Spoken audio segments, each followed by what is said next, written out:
Today's Russia often compares itself to the Soviet Union and credits itself with the first space flight and the literature of the Russian Empire.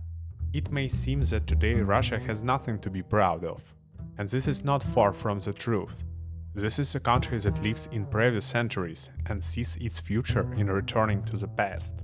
Contemporary Russian politics is necromancy, flirting with heritage, glorifying the dead leaders of the nation, from tsars to bloody secretaries general.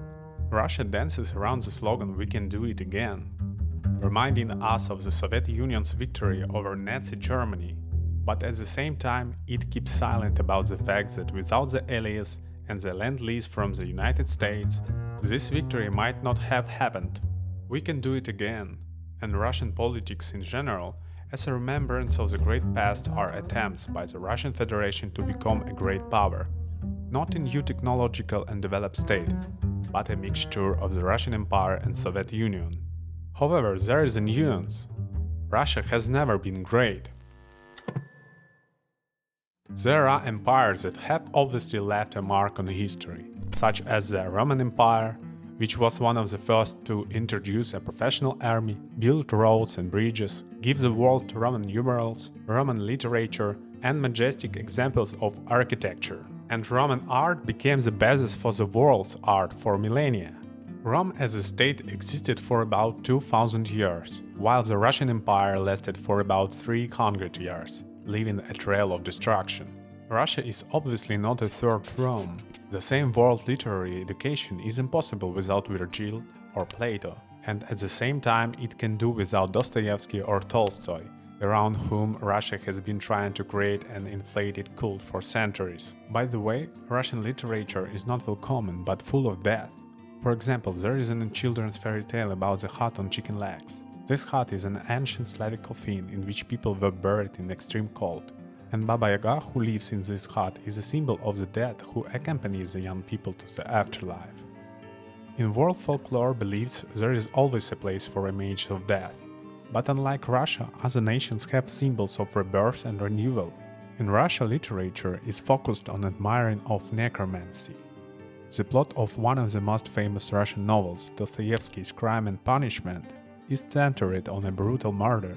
Another classic Russian work is Tolstoy's Anna Karenina, a story about a woman's suicide. You can even play a game, take any famous Russian author, Pushkin, Lermontov, Nabokov, Bunin, and with a 99% probability they will have novels, short stories or poems that deal with death or its glorification. Returning to Russian history, we cannot help but recall one of the turning points, the fall of the Russian Empire. Its descendant, which destroyed it, was the Soviet Union. It was also not a great power with a great legacy. The USSR is considered great either by sincere supporters of the Russian government or by people who have never lived in the Union. A vivid picture of a superpower with the first space flights, quality education, free housing, advanced medicine and 10-kopeck ice cream can easily be shattered by memories of food shortage, queues in stores and repressions against cultural figures who disagreed with the state communist course. The impossibility of choosing the government, the lack of freedom of speech, cockroaches in communal apartments, and cheap mayonnaise salads were the greatness of the Soviet Union. Russian artists of the time were becoming popular against the backdrop of mass murders of Ukrainian cultural figures. We will have a separate video about this.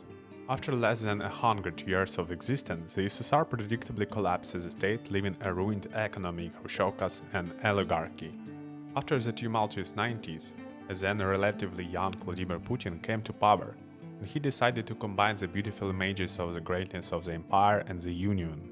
Having been in power for decades, Putin has undergone plastic surgery to look younger and is using rhetoric to return his youth when ice cream costs 10 kopecks. At the same time, he dreams of being more than just a secretary general, to have all the power, like in the days of the Tsar, so that there is no need to create the illusion of the national election. In the bizarre Russian consciousness, both the Russian Empire and the Soviet Union are equally great, and the head of state should be the Tsar Secretary General.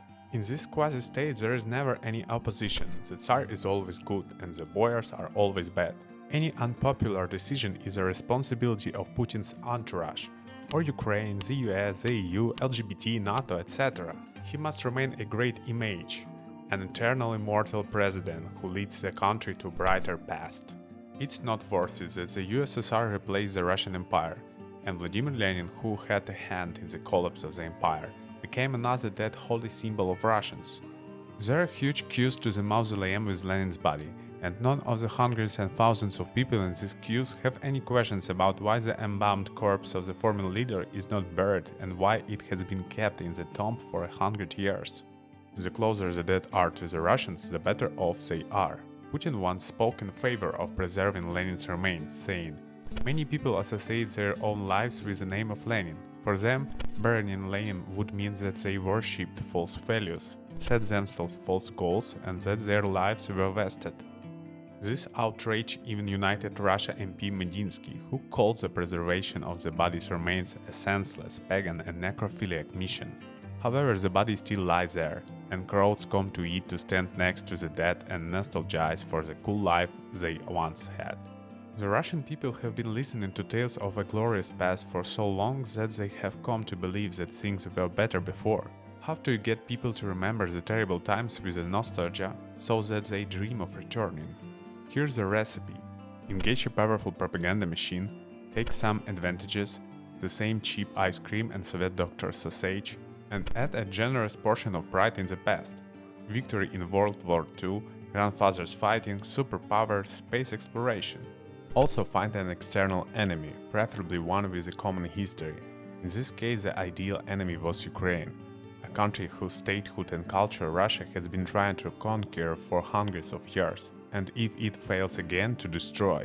With the collapse of the Soviet Union, Ukraine gained its long-awaited independence. The Russian Federation did not like the pro-European and pro-Western course of the neighboring country, so it actively began to use narratives such as brotherly nations and little brother in an attempt to bring Ukraine back to the common necromantic past and persuade it to unite, at least culturally and politically. Ukrainians did not want to return to the times of the USSR and rejected the Russian world, so the Russian authorities decided to simply seize territories and impose their pseudo-culture on them. Russia started the war by occupying part of the eastern territories of Ukraine and Crimea in 2014, and in 2022 launched a full-scale invasion, destroying the territories and people of a smaller brotherly nation that did not want to fall off its own accord into a memorial pit with Olivier Salat and bold general secretaries with orders for victory. For years, the Russian authorities have been feeding Ukraine propaganda about common roots and a return to the past. Former liberals were also involved in this propaganda, such as Dmitry Kiselyov, who in the 1990s was a representative of Russian independent journalism, worked in Ukraine and supported its sovereignty. Later, Kiselyov joined the state Russian channel, quickly changed his shoes, and began to support the Russian government. His speeches disappeared from the statement that Ukraine was a European state and instead referred to the great power of the USSR and the free and powerful Russia. On Putin's 60th birthday in October 2012, Kiselyov compared his activities to those of the dictator and martyr Joseph Stalin. In terms of the scale of his activities, Putin, a politician, is comparable only to Stalin among his predecessors of the 20th century. After Stalin, each subsequent Kremlin leader lowered the bar of ambition, and Russia approached the turn of the millennium bleeding, demoralized, and torn. As a result, the army's combat capability has been restored, the nuclear balance has been confirmed, and territorial integrity has been preserved. This comparison is revealing. Stalin was one of the bloodiest dictators in Russian history. Stalin's repressions claimed the lives of millions of people, and that is why he is so revered in Russia today, because the necromancer state is obsessed with the power it sees in the past. And for it, this power is bloodshed, seizures, reprisals against anyone who opposes the regime, and the destruction of enemies. It's noteworthy that Stalin, like Putin, aimed to capture Ukraine. The most important thing now is Ukraine. Set a goal to turn Ukraine in the shortest possible time into a real fortress of the USSR, into a truly exemplary republic. No money should be spared for this. It was then that a great famine was unfolding in Ukraine, which went down in history as the Holodomor. Putin's methods are based on Stalin's. The territories occupied since 2014 are being transformed into the USSR. where the benefits of civilization include a payphone, early water supply to apartments, and magnificent marches with military equipment on May 9th, with portraits of fallen Soviet soldiers and the constant slogans "Current fathers fought" and "We can do it again," at a time when the whole world is saying never again. "We can do it again" is evidence that Russia is once again ready to make a bloody sacrifice for the sake of the illusion of its greatness, to seize the territories of other states at the cost of millions of lives of its citizens. In this quasi-state, the same eternal President Putin will sit on throne of bones, or one of his doubles, of whom Putin is rumored to have many. Like Stalin, Putin dreams of turning Ukrainians into Russians or physically destroying those who disagree. The Russian dictator does not fit the equation of softer general secretaries like Khrushchev or Gorbachev. The path with perestroika and the Khrushchev thaw is not majestic to him.